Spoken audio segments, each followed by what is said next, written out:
Well, hello there, hockey fans. It's Five for Talking. We're here, a new episode. Me, Caps. He's that guy over there. I'm not going to point. I'm always wrong, but I'm going to point anyways. Two directions. Can't be wrong unless he's underneath me somehow. That would be weird. Five for Talking. We're here. Do you like it? I like it. Are you sipping? All right. Are you sipping on anything? Okay. It's got a little espresso going for the boys. Didn't make me one, but whatever. That's cool. I'm always inviting you over, man, but you never come by. Hold on, let me walk there. I don't drive. Okay. It's called Uber. Yeah, $90 Uber. Okay, so in the news this week, we have first. Actually, I want to talk about this because it's happening in the Stanley Cup Finals. Steven Stamkos, also known as the injured one, makes an appearance for 2 minutes and scored a goal. Thoughts? I thought it was a huge boost for Tampa. Kind of woke them up a little bit and ended up winning the game. How did he get injured? Rumor has it that he got injured during the celebration of that goal. Serious? Are you serious? Yeah, I heard it was during the celebration. Then he kind of limped off. But he hasn't returned since, and he's not playing tonight. And I think he might be back for next game. Well, we all know Stamkos specializes in two things: scoring goals and lower body injuries. Okay, well, that's out of the way. Tampa Bay had a big win, made the comeback. That's huge. And currently, they're kind of losing right now, so. Yeah, it's the way she goes. It's okay. It's game 4. Okay. Quick news: Bobby Ryan was released by the Ottawa Senators. It's official? That's pretty big bought him news out? because they placed him on waivers to buy him out. So the buyout hasn't happened yet, but he's been placed on waivers. Mm-hmm. It's big because Bobby Ryan gets a chance to go somewhere else. A team can get him for a lower contract, like a team that's hunting for a cup. Ottawa frees up all that salary cap, which is going to be huge. They're going to have a lot of signings. If they lock up that young team, they're pretty good. He's had a career. That the game with the hat trick was huge. Coming back off, getting suspended or taking the leave for alcoholism, and then he came back and scored a hat trick. And good for him. I hope his career doesn't end now. Any thoughts? Yeah, I totally agree with what you're saying. Kind of an easy pickup for any team if they can get him for cheap. Helps them out immediately. And in terms of the Ottawa Senators, they're going to be in a rebuild, and looks like they're going to be in a rebuild for the next few years. So they're going to need that cap space for upcoming contract signings for those young players that they have. So yeah, definitely agree. Okay, well, speaking of Ottawa Senators, you had some news about a former coach moving to the Toronto Maple Leafs. Pretty sure it happened yesterday that Paul McLean is now an assistant coach for the Maple Leafs. Do you want to give some information on what exactly his role is going to be? Well, apparently what's being said, this is obviously speculation, is that they want him to be eye in the sky or an overlooker watching over the rest of the assistant coaching staff and the training staff and whatnot and the players in general. He brings a lot of expertise. I see that. For me, I think that the way that it's going. Hi, guys. Hi. Me. The way that it's going is more like I kind of feel like it's a knock at Sheldon Keefe. Take that how you want. But it's kind of like they brought in another head coach to just keep an eye on him. Does that make sense? Yeah, it kind of sounds like they've lost some confidence in Keefe. But you know what? At this point, I would take all the help I can get. They have both loads of money. They can use it to hire people to analyze their game and where they can improve on. So why not use him? Why not hire him? I mean, he was an assistant coach for the Detroit Red Wings when he won a Stanley Cup in 2008. Yep. He is a Jack Adams. It's Jack Adams, right? Jack Adams. We actually just found this out. Yeah, we just found this out. So he won the Jack Adams with the Ottawa Senators. So And he was he's also a proven. runner-up. He Yeah. was also a runner-up the year before. So Yeah. So he's proven that he's got a heck of a track record. Why not, man? Why not? honestly, when you first mentioned this, to me, it was kind of like, oh, yeah, whatever, assistant coach, it doesn't really matter. But now really looking into it, this could be huge. I mean, In what way? like bringing someone behind the bench to change the team's mentality. Like getting rid of Babcock was a whole team-changing experience on its own. But then Sheldon Keefe came in, and I don't really think that he changed it. I don't really know how to say it properly, but like I don't know if he really changed anything. I kind of disagree. When Keefe was hired, there was an immediate difference. They were playing better. You could see it on the bench. They were happier. But was that They because of wanted to him play. or because Babcock was gone? It's both. Okay, that's fair. I guess I can live with that. It's one thing to have a coach that you had before that was just causing a lot of misery for the players, and then it's another thing to have a coach come in and sort of lighten things up. And that's what Keefe did. But I think right now, even though McLean's in, Keefe is still the guy. Yeah. And he's got to prove himself, and he's got a lot of work to do for the next year, man. Especially the next year when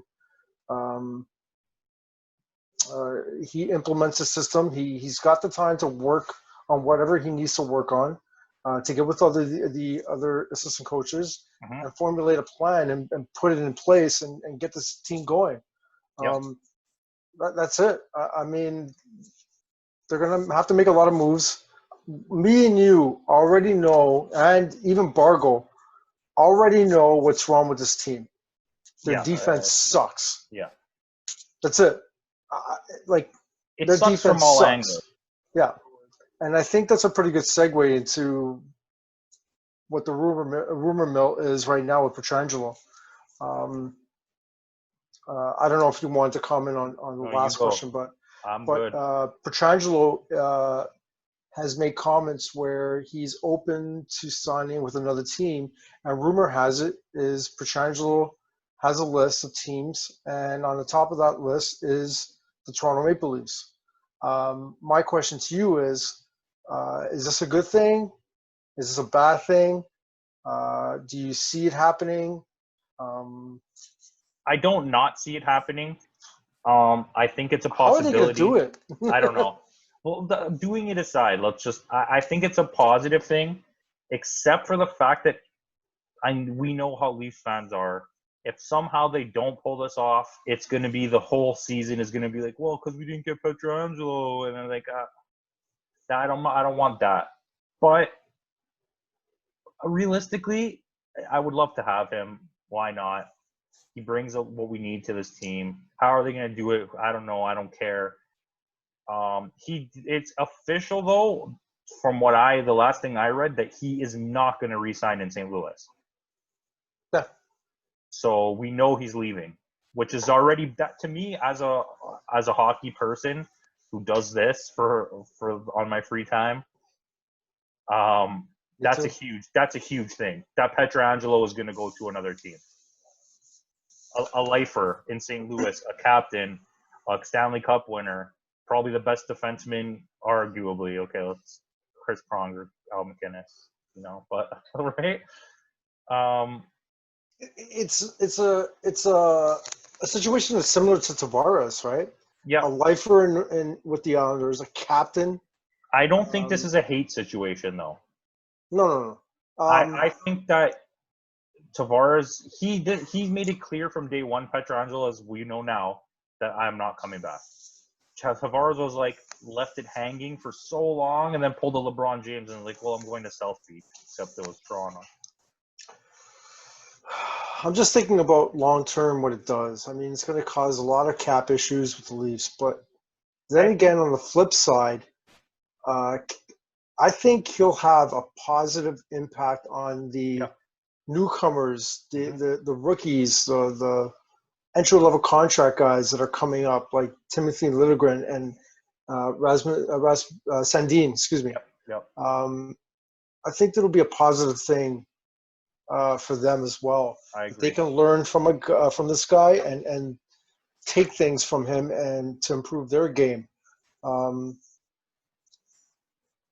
I think it's a win. I think it's a win. Even though they're probably going to have to spend maybe $9 million a year. This is my thought process on it, okay? If let's just say they find a way, you get him, you have the team you have now, and you're going to have that team for the next 3 years, let's say. You get the goalie, you either keep Anderson somehow, I don't know, or you get a goalie equally at the same price that he is now.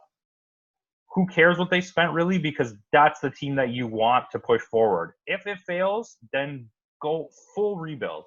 But you got 3 years right now as your window for me and the Leafs. And that's all I'm giving you, and there's nothing changing it. 3 years, they're still going to have to find another goalie. I don't see Anderson sticking around with the same contract. He's going to probably ask for a lot. That's fine. I just hypothetically was saying that. Yeah. Let's break out of this one into someone that the Leafs probably wanted to sign, defenseman. Bargle really wants them to sign him. It was Jeff Petrie from Montreal. Montreal re-signed him today, 4 years, $25 million. Good on them. Is it? Listen, it's not a knock on him because I would have liked him on the Leafs, but excuse me. Was he willing to leave? like Montreal's gonna $6.5 million or whatever it is a season for Jeff Petrie, or is his name even Jeff? Like, I don't know why I'm drawing a blank right now. Is that Jeff Schultz? No, it's Petrie. Yeah. Okay. Mm-hmm. What? He's not even a top 2 defenseman, and you're going to pay him over $6 million a season. That seems ridiculous to me. Mm.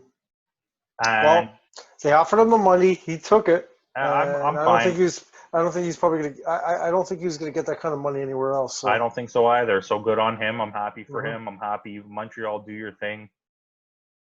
Speaking of Montreal, I'd like to segue off that.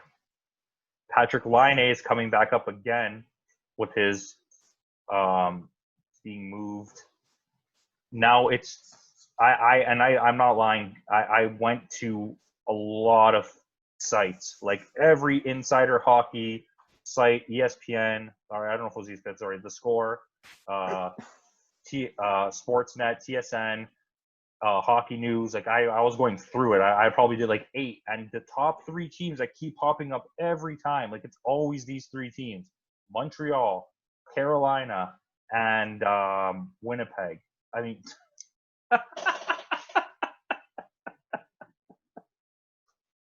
Did I just say Winnipeg? Mm-hmm.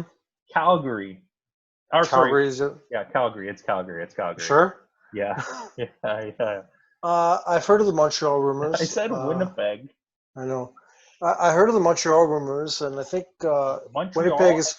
Winnipeg is like a situation similar to Toronto. They need to bolster the defense, so I think they needed to.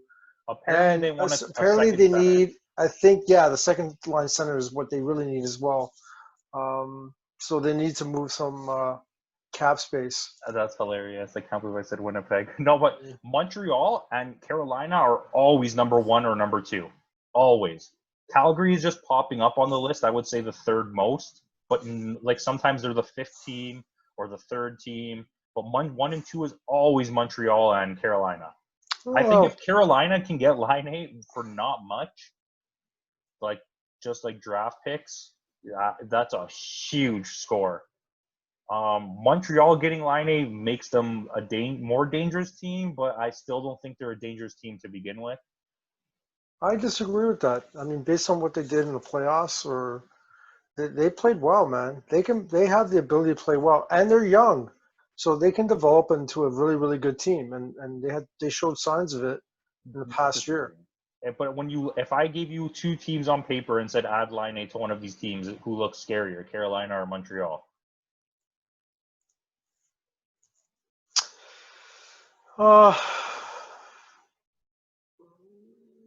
Carolina, if Williams is in the lineup. Okay, that's fair. Leadership. I'm leaving this on the floor. I think we got what we can out of that. And okay, so the last thing I want to talk about was Patrik Hornqvist was asked to waive his trade clause, which he says caught him off guard. He was not expecting it. He was then traded to the Florida Panthers, where he says it was an easy choice to waive the no trade clause to go there for Mike Matheson and Seaver. Matheson is a good young defenseman, but I think he's 3 or 4 years in, and he still hasn't hit the spot where people thought he was going to hit. I know there's not much to talk about here, but I think experience-wise, it kind of is a good move for Florida. It adds some speed, some scoring, but Hornqvist is not a player that's going to change your team. I think it's good on Matheson because he's going to be playing with like two of the best players in the league, with Crosby and Malkin. And I think even though he's a defenseman, but I think he'll get a good opportunity with Pittsburgh because they don't really have a lot of defensive depth on that team. So I think he'll get some top minutes and play with some of the best players. So good on him. Hornqvist, I'm kind of surprised at how they were able to take on that salary, even though they got a lot of fat contracts on that team. But yeah, I think that makes Florida better in terms of depth. I agree with that. Yeah. And I think for Pittsburgh, it continues their current agenda of getting rid of high-paid veterans and bringing in young talent and hoping that they're going to fill the gaps, which is fine. You free up cap. You need that. You got the two of the best players ever to play hockey on your team.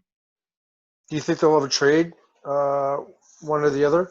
Malkin I think at some point Malkin could become a trade bait. I don't think Crosby ever leaves that team. Pittsburgh is very loyal.